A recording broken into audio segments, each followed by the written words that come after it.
Montalbano with today's installment of Todd Talks Title. And what Todd's talking about today are forgeries.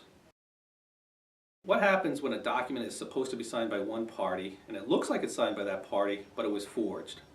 Well, bottom line is that instrument conveys nothing. If it's a deed, the grantee didn't take title. If it's a discharge, the mortgage is still very much intact. And these situations do crop up in the world of real estate and conveyancing. I've had a situation once early in my career where two parties showed up purporting to sell a piece of property.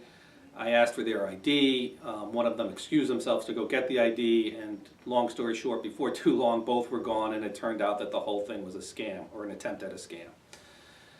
So in that situation, had the buyer not had title insurance and had that deal gone through, that buyer would have been protected with their title insurance. However, if they did not have title insurance, they would have spent all this money and gotten nothing in return. Sometimes you don't see the forger. Oftentimes documents are of record and they appear to be valid on their face and they're recorded in the land evidence records.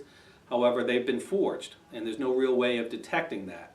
I've also had a situation in my career where a very large mortgage on a piece of property that was about to be developed into something big and expensive, the discharge of record had been forged, and we dug around and we were able to it didn't seem right, and we were able to prevent that closing from going forward with relying on that forged discharge.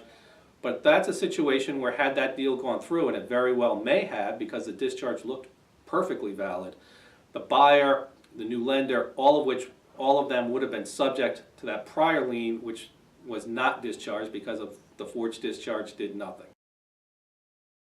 In both those situations, what could have been disastrous financial consequences for the new buyer and new lender would have been protected by their title insurance.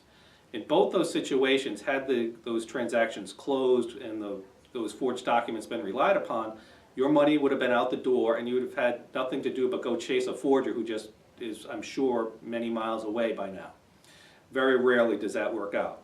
However, title insurance makes that the title insurance company's problem, not your problem.